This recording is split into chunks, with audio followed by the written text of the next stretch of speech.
Hello everybody, this is Havoc and welcome back to Manor Lords with our tutorial for absolute beginners. If you've been here in the series at all, you will recognize that this is not Tutorial Town, or at least not Tutorial Town as you remember it. No, indeed, this is Tutorial Town 2.0, and let me give you a quick rundown on what happened and we'll get right into it.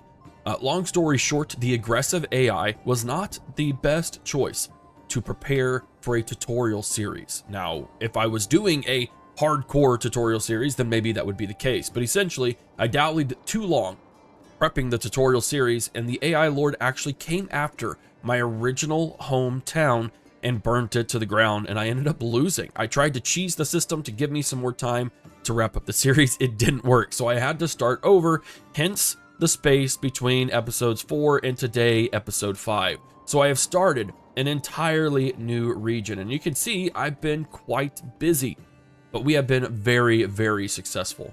So currently we're sitting at a population of 231, lots of living spaces, and a bit of an advanced scenario that we have going on here. We have a lot of agriculture going on, and I do mean a lot of agriculture going on. We also have an unlimited mine here, which is doing great things for us to help make lots of weapons and things of that nature.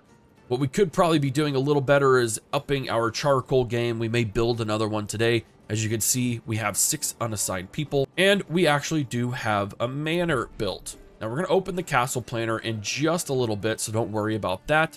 But the main goals for today, we are going to show off level 3 burgers plots. We're going to show off some advanced tutorial areas that I'm going down in. We are wanting to build our manor castle planner so we could show you what that looks like. And then last but not least, you can see that the enemy lord has taken over quite a few regions. We are going to see if we can't go ahead and claim this region and start our expansion, and from there, that's where we will end things. Now, there are lots of things that we haven't done that we probably should work on. For instance, we should probably, once we get established, work on, oh goodness, where is it? On like pack stations and things like that. But I will say that pack stations do seem to be a little bit bugged at the moment in terms of what materials you can and can't use. So we're not going to worry about that for the time being, but we're going to simply look at what kind of an end game single region looks like before you start expanding.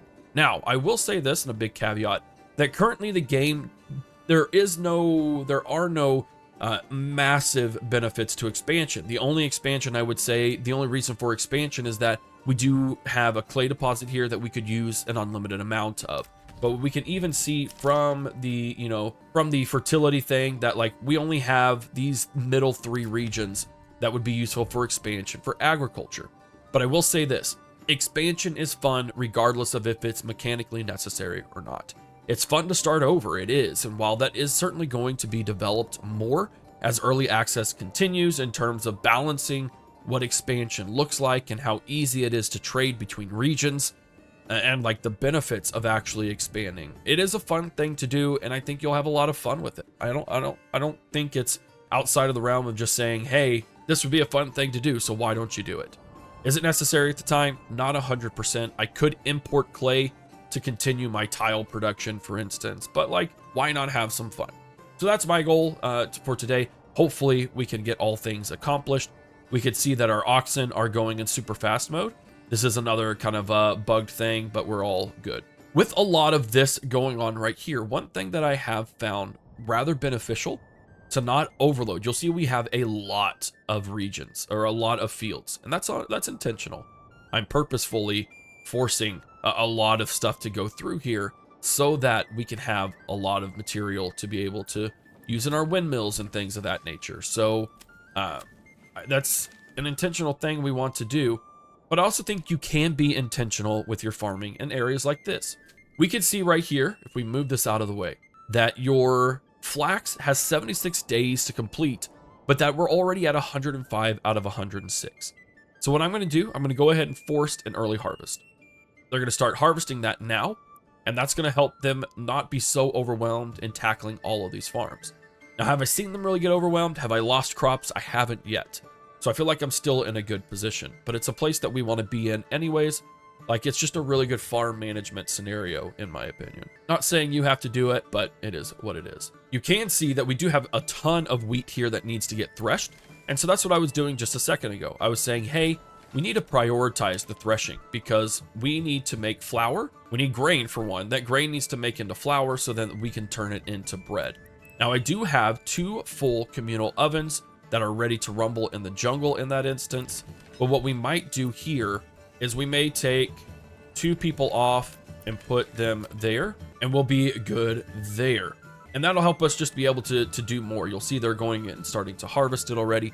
We're well and good. Farming is fantastic. I love it. I love having giant things, giant fields, because that just looks really, really cool. And we have so much room to expand our you know, plots and everything this direction. We're all good in that area. Now, I did just fight a rather large battle of raiders, so we do have a lot of dead bodies here that we need to do. One thing I do wish that we could do in the future is harvest these resources. Like, I would love to be able to use swords and axes and things of that nature. Now, I assume this dude's about to come in and pick someone up. A little bit glitched right now, a little bit of a bug, but hey, we'll do what we got to do. A good point is that if you do have bodies that need buried, you need to go ahead and bury them as quickly as possible because it will reduce happiness. Now, as you'll notice here, we're not at 100% approval, and that is because we are taxing our population, and we are taxing them through the manor. We are able to tax them at, let me hold over here. We are currently taxing them at 5%. Now, what that 5% is, I don't know. That's one of the things that's not super clear about what taxation is. At least with tithing, this is 5% of the surplus food given to the church in return for influence. But land tax is just 5%. 5% of what? Of what these people have in terms of money? Is it 5% of regional wealth? Because I don't actually think that it is.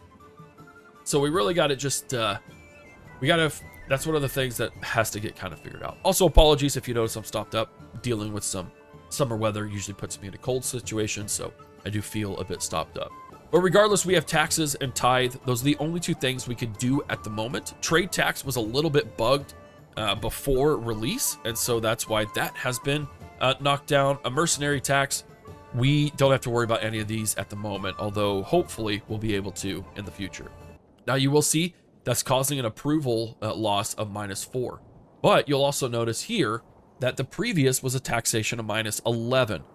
So there does seem to be some funky things that, again, just isn't known. And I have to repeat that several times, is that this game is in early access. There is information that just simply isn't known. And that can be frustrating, but at least you know that, hey, I'm not missing something. It's just simply not out there.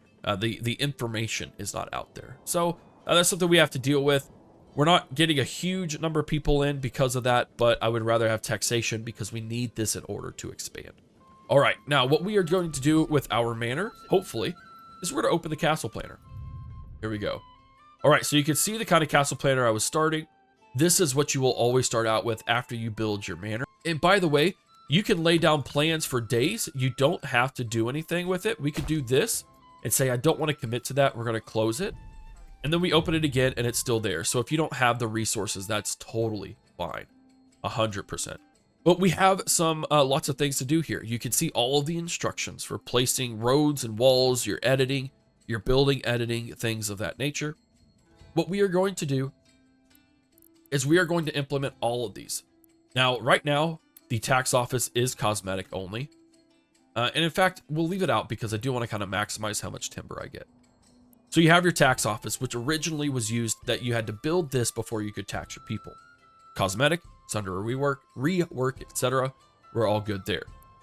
Now, your garrison tower, you are limited to 1 of these per region. This increases your retinue size by 12. So this is a really cool thing. We don't have to attach it to the house if we don't want to. We could certainly like attach it here, but it does look really cool just being built right up next to the manor house.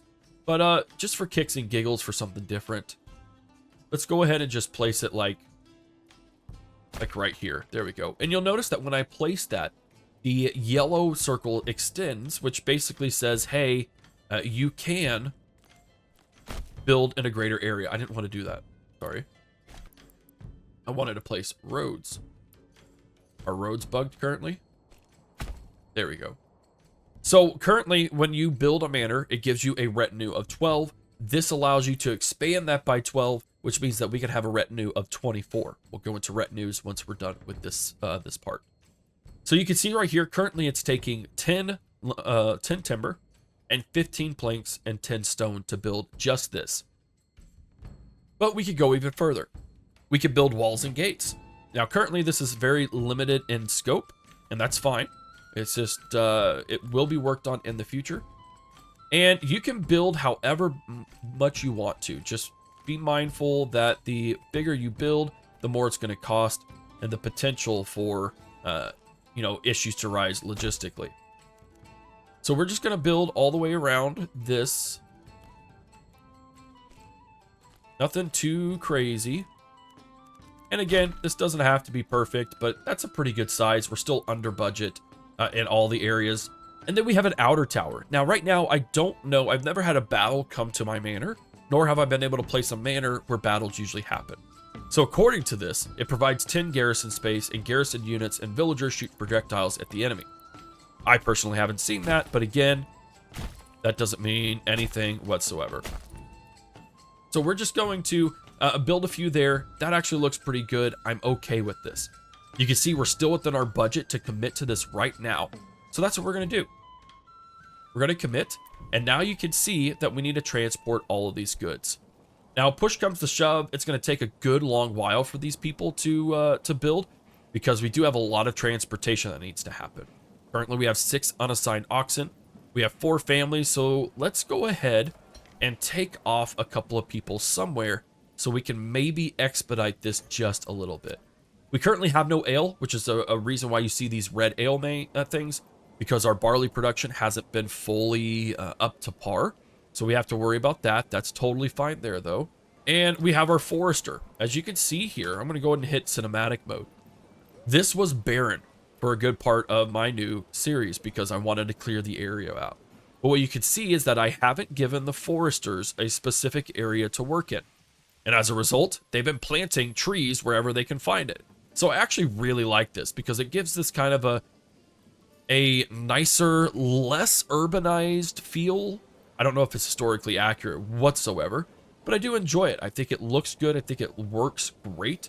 And I think what we might do, sorry, I'm a little scatterbrained today. I think we're going to go ahead and say, hey, go ahead and start planting trees here to give a nice little windbreak to our fields. Doesn't do anything whatsoever. It's more of the aesthetics of it all. All right, so we have 6 unassigned families, which means they are going to start working on this rather quickly. And so what I'm going to do, we're going to do a little bit of super fast forward time in cinematic mode to watch them build this. Hope you enjoy it. I'll be right back.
it looks like it's complete, and it does look pretty darn good. I mean, not bad for a very small minor lord, if you ask me. All is well. I love it. All right, so our work area, excuse me, is empty. So we need to go ahead and we need to not limit it. I'm going to take out this whole chunk here because, well, it's a great place for bandits and raiders to come in where I can't see. All right, now what we have to do is reassign things, so I'll be right back with that. Right, we have reassigned people enough to where I am satisfied with the current thing. Now, what I mentioned we were going to go through is the effects that your manor has. We already mentioned taxation, but we're going to head on down into our retinue. Now, our retinue is literally a heavy-handed group of soldiers who are designed to protect their lord. Now, what we can do, we start out with 12 automatically, but we can go into retinue customization, and this is a really fun part of the game. So right now, you see that I have all of my retinue, and they have actually been upgraded. And I'll show you what I mean by that. So we do have enough to expand, correct? We do have enough to at least show off one more person. So we're going to go into our retinue customization. I'm going to recruit a men-at-arms, costs 50 of my personal treasury. And you'll see here that Fritz is of an illegitimate birth. That's very unfortunate. But regardless, he is a minor lord, like even lower than us, for instance, which is fine. That's not a problem. And what we are going to do is we are then going to upgrade his armor at the cost of 34 treasury, and he becomes a big boy. Now, what was this? Hold on real quick. I have to see. Okay, we're good. I just thought something bad had happened. So we can take Fritz and we can rename him. We can rename him to Nexus. There we go. Oh, nope. There we are. We're going to go here and we're going to name Radis. Awesome. So we can rename that. We can rename our retinue. We're going to call them Havoc's Big Boys. There we go. And last but not least, currently available in the release version is we can modify their body type, their current weapons. They don't have the ability to block anything. We can modify their helmets. Oh, this is one of my favorite ones. And we can even customize their outfits. So for instance, I can always do, we're actually going to go red, white, and blue, America. And then we're going to be able to do that across the board. We're actually going to put blue here. Oh, look at that. America reigns supreme. I love it. All right, so we got that rolling. We could do this to every single person if we wanted to. We can decide what type of minor helm that they take, all of those things. I'm not going to do all of this because, well, I'm not going to, although it is really heckin' awesome. But you can totally just completely outfit your people in exactly the same sort of materials, which is really, really cool. Now, we could continue to expand and recruit more men-at-arms. Unfortunately, I do have to kind of balance this because we do need to eventually take on the enemy AI Lord. And that will cost some money, and you'll see why in a second. We're going to go ahead and add 2 more boyos, because that does get me down to 259, and we'll be right as rain. Now, what I have to do is I do have to play a little bit longer offline, or at least, not showing you recordings, because we do need to bring more people in.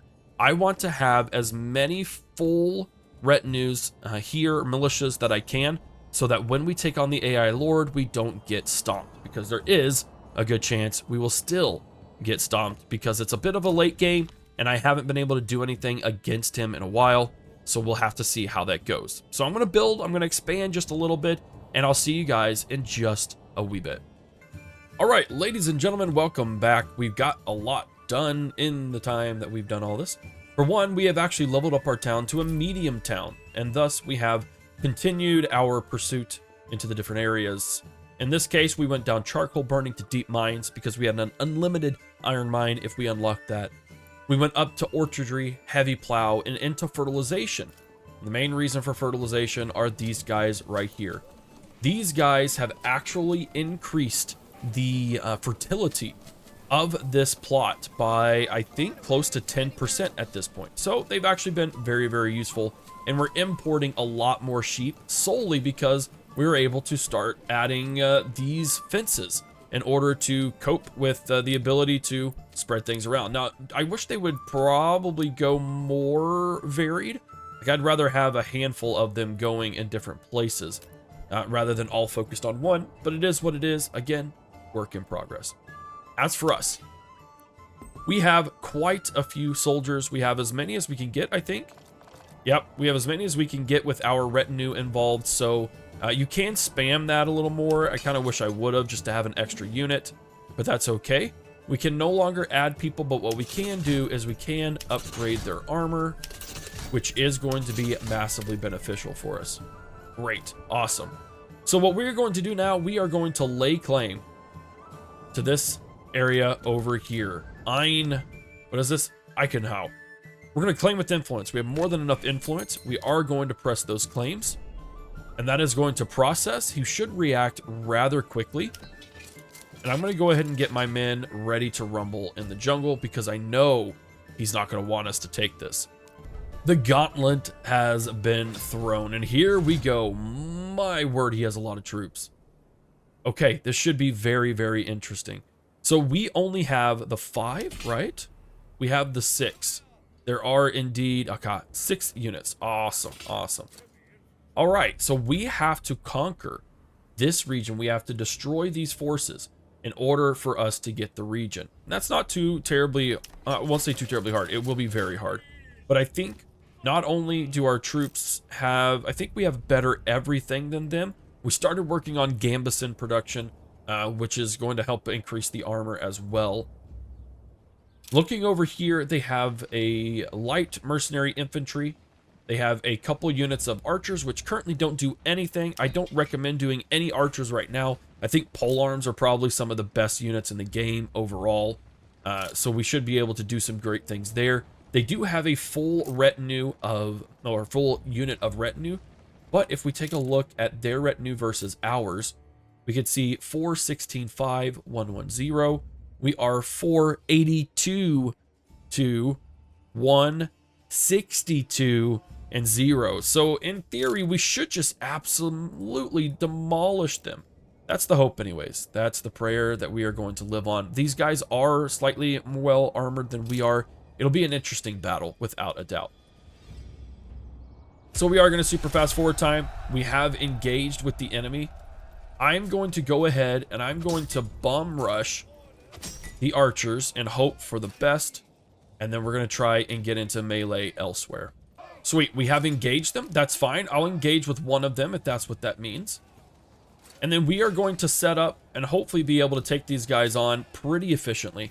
I'm going to bring my retinue, which are a slower unit because they are much more heavily armored. We shouldn't have an issue with this fight at all. Like, it shouldn't even be a battle. We're going to engage. We're going to engage here. And then what I want to do is I'm actually going to pull back. I'm going to get my other retinue to go over here. These are just some basic Total War tactics or, you know, types of tactics if you know those types of games. And what we are going to try and do is try and hold the line. And then we're going to try and flank. We're going to use these guys as the anvil. We're going to go ahead and be right here. We're going to stand your ground. And we're going to use our retinue as an anvil and hope for the best. This is a very solid tactic. You can see there's some heavy fighting. We are just going to tell everyone to stand your ground. That's going to give us a little bit of space to breathe and attack. But you can see, like, we're actually not doing well against these light infantry, these light mercenaries, and I'm kind of disappointed in how it's turning out. Regardless, if we can get these guys rocking and rolling, we will be good in the neighborhood. And you know what I'm actually going to do? We're going to hire some mercenaries. Oh no, they bought all the mercenaries. Never mind. Cheeky little enemy AI. Well, now we're going to push into the back here. That should absolutely wreck those retinues. And we should be good. What's this? I can make it worthwhile if you drop all of your claims. We're going to write back. My claims are non-negotiable. I appreciate it, though.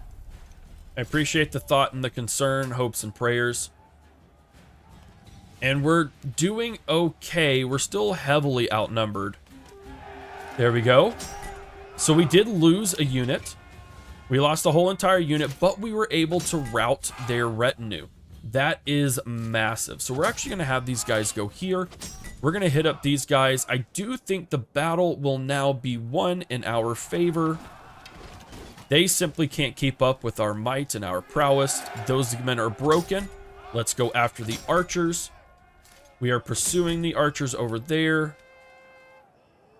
They are broken as well. We just have to kind of nail down these guys. And I don't know that it's going to work. There we go. Very interesting. So, those mercenary archers, I don't think have the reach that the game is trying to portray. Regardless, we're going to super fast forward time, wrap this up. There's no way. There we go. The battle has been won. We still have to go into our original region to get them out, but we have officially claimed the region of Eichenhau. Now, Eichenhau, I'm sure I butchered it. It is what it is. I'm sorry. We are going to disband all of the troops that we can. We did lose a good handful of units, so we do have to recover. Now, reminder that all of these men that we did lose, they are men that had jobs. So we are currently going to experience a bit of a deficit in terms of resource production, simply because, well, they had jobs, they had lives, and we took that from them through their death. What we are going to do now, we have this region, it is ours. We will need to defend it, so we will have to build a manor here rather quickly, as soon as we can, basically. But we have to also keep in mind that we are starting completely over here. So I'm going to put it in regular speed mode. Now you have claimed your region. How do you get into it? It's very simple. You go down to your administration tab. You go into your settlers camp, which costs 250 of your treasury. And you will need to place it where, well, basically wherever you want to. We're going to place it right here. And right now, you can see the different options we could go into. This is all work in progress. We can't even do anything above modest, even if we had the materials to. So right now, we have to do modest, we have to do town, and we hit start. Now, this region, the only thing that stays the same is our treasury and our influence over here, but outside of that, we start completely over like we did at the very beginning of the tutorial series. We start with 5 unassigned families.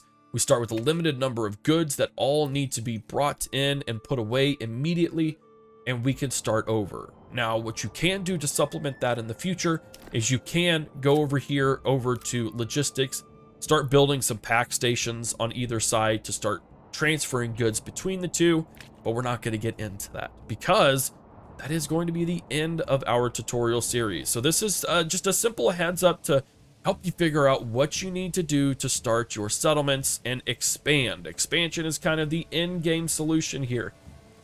But my word, look at this. We could have another region or another level to go here.